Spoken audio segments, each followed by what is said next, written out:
Okay, let's get started on composite beams. So the whole concept with composite beams is to engage the concrete slab with the structural steel beam.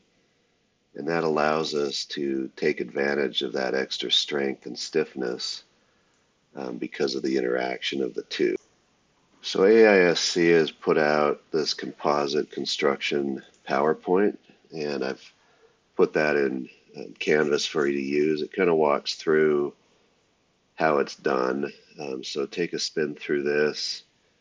You'll get a better sense for what the construction looks like. But the bottom line is we have a steel beam, headed studs or C channels in the past, and then concrete fill. So this just kind of walks you through kind of the process. Here's a good photo of what those studs look like shot on. Um, anyway, so this is a good thing to check out. As far as calling out these studs, this would be a beam size, the number of studs, and then the camber. Camber would be upward deflection that's put into the beam in the shop. So essentially, the shop will bend the beam um, kind of like this. All right, so back to the slides. So you can read the advantages and disadvantages. Basically, design stepwise, we want to define the effective width of the concrete and then locate the plastic neutral axis, and that's going to depend on two things. One, the size of the beam. Sorry, a little tickle in the throat this morning. One on the size of the beam and two on the number of studs. Usually we don't put in enough shear studs to develop the full strength of the beam, and we'll talk about that as we go. Um, so that's the considering what percent composite, the number of studs. Then we calc the moment capacity and then the shear demand, and we can either determine the number of shear connectors from that, or we can say we're going to do 50%, 60% composite, and from there determine the number of shear connectors.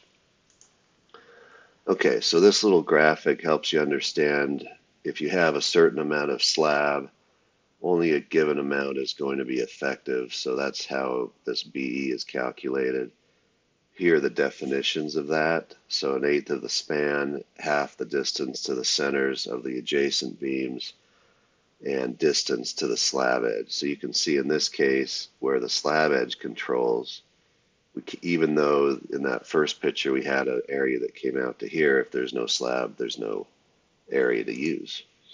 All right, so use these figures and these definitions from AISC to determine your flange width, so effective width. And there's in these slides, it kind of bounces back and forth between BE and B, depending on which source of information.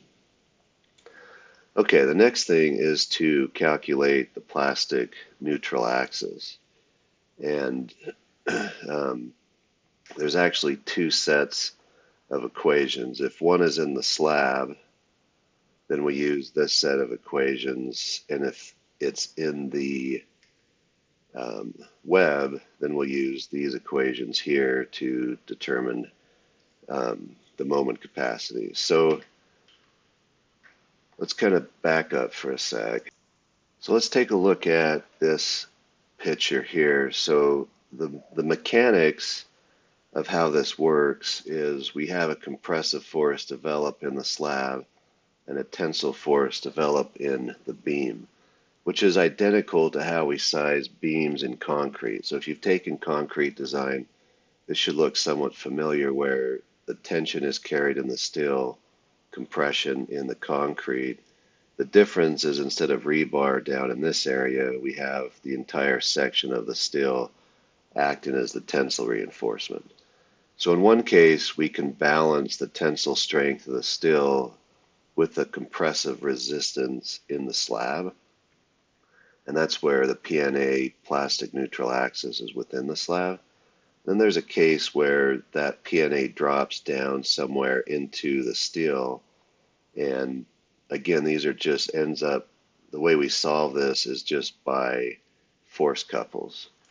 So looking at this first case where the PNA is in the slab, if we find the tensile force in the still, so T here, which is given as AS times Fy, so in concrete design, a lot of times we'd write this as T over 0.8 F prime C times B effective. Anyway, bottom line is you take the still strength, divide it by 0.85, which is a relationship of concrete compressive stress, compressive strength of the concrete, so say 4 or 5,000 psi, and then the effective width. That gives you A. If A is above the flange of the beam, then we know that we're okay. If it's below, then we have a problem.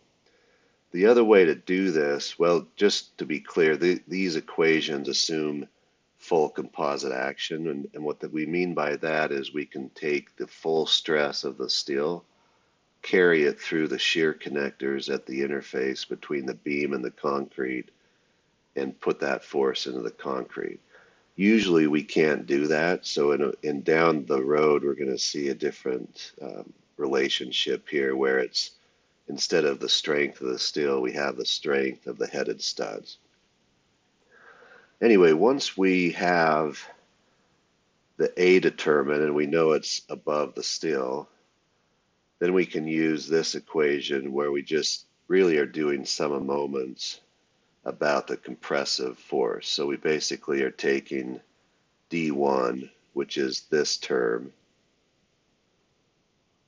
times the tension force, so T times D1 here. So, and that ends up being T is ASFY, and then D1 is D over 2, which is half the depth of the beam. Let me see if I can find a good picture of that. Okay, so I pulled a snip from a previous slide. So D over 2 is half the depth of the beam, so that's from here to here. Thickness of the slab gets us to the top, and then minus A over 2 brings us down. So A is going to be the compressive area here. Say I'll just draw this rectangle. So A over 2 would be half of that height. That gives us our moment arm, and that gives us our tension. Okay, so moving on, if it's in the slab, then the equations become a little more complicated, or in the flange, the PNAs in the flange, things become a little more complicated. And essentially we have a compressive force in the concrete, a compressive force in the steel that we need to solve for. Once we have those, we can use this equation to calculate the flexural capacity. Okay, the other thing I want to point out while I'm thinking about it is I've given you two examples from AISC. So I decided not to write my own, mainly because this one's excellent and I don't think I could improve upon it. And then second, to give you, start to get more familiar with other people's examples, which you'll be using in your career as you design things. Okay, so let's talk a little bit about metal deck requirements. There's a section in the AISC spec that talks about this. What we want to do is make sure that the studs meet certain criteria which tie to testing data and the design procedures. So rib heights under 3 inches, HSA means headed stud anchor, are required. You need to have 2 inches min above the flutes, and a minimum spacing or max spacing of 18 inches on the studs. So that kind of tells you a minimum number of studs, minimum geometry, and most of this is standard practice out there. So the only time this would get weird is if you're using a deep deck with a shallow topping or a really deep deck where you're over 3 inch, but over 3 inch rib heights are very, very rare. All right, the next part is understanding if the deck's perpendicular or parallel to the support. That has an effect on how the force is transferred, and we'll talk about that down the road in a minute. Okay, so moving to the next slide. So the next thing we need to talk about is calculating shear. And there's two types. There's vertical shear and horizontal. The vertical shear strength of the beam, we're going to calculate just like we did for a non-composite beam. So those same equations apply. We can't really count on the concrete to behave in a way that it adds to the shear strength of the beam in the vertical direction. The next thing we need to consider is what is the nominal shear force between the beam and the concrete. So it's a horizontal shear, like a slipping shear between the concrete and the steel. And there's three things that govern that. One is, and we'll take the minimum of the three if we want to go full composite. One is the compressive strength of the concrete. One is the yielding strength of the beam. And then the last one, which generally is what we use, is the sum of the stud strength. And note the definition here. So it's the sum of the nominal shear strength between points of maximum and zero moment. So it's not just the sum of all the shear studs on the beam. It's from the highest moment to a point of zero moment. So in some loading cases, that may be just a few feet. For a simple span uniform loaded beam, that usually, well, not usually, it would be from the end to the middle. The middle would be max moment, the end would be zero. So when you're using this number of studs or this stud capacity, and you go to put it on a drawing, make sure you are taking into account the definition of this headed stud strength.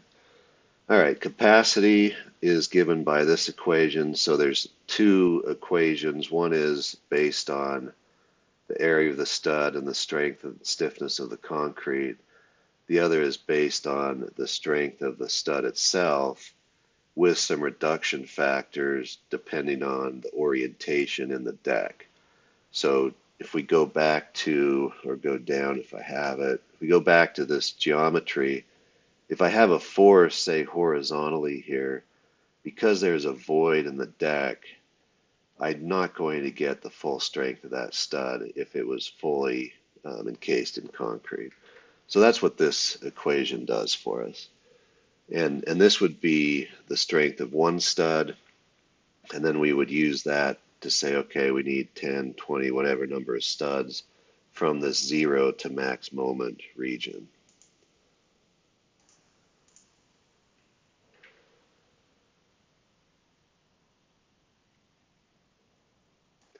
Okay, so moving on to the AISC stuff. First thing I just want to touch quickly is if we are not shoring these systems, which we don't usually, we need to make sure the raw steel beam has enough strength to carry all the construction loads until the concrete hits 75% of its specified capacity. Okay, so let's look at the AISC design aids. These are really quite useful. So there's three tables here. One gives strength, one moment of inertia, and one stud capacity, which we can use in that summation thing we just looked at.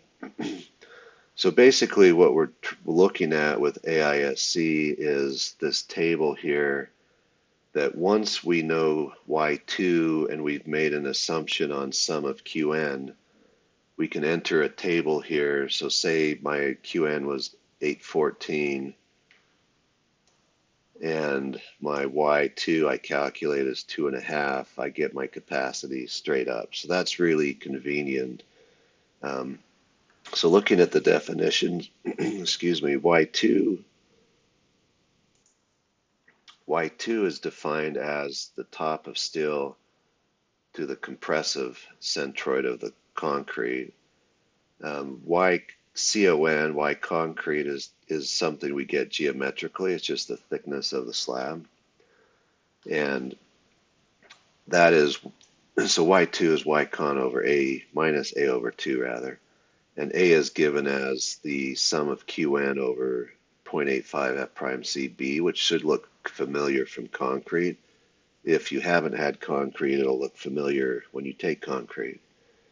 And then sum of QN, we're going to make an assumption. And generally what we do is say we want this beam to be a certain percentage composite.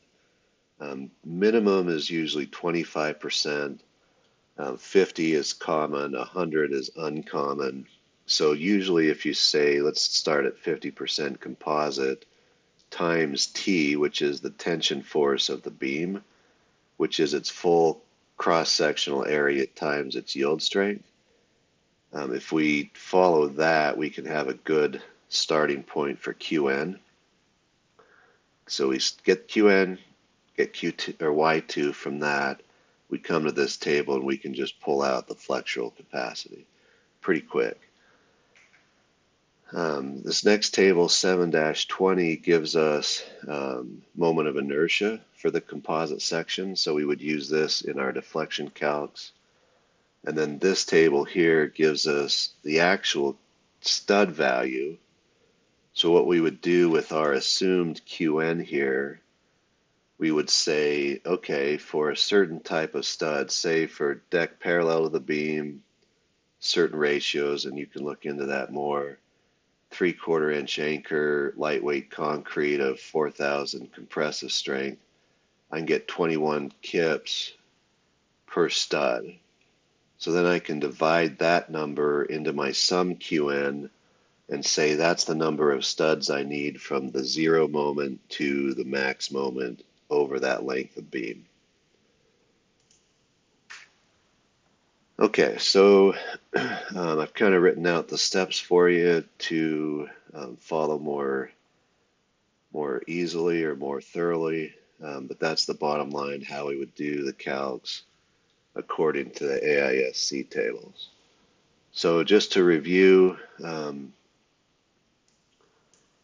of work your way through this PowerPoint. The first part is more on the theory and the basic equations. The second part is how we'd use AISC tables.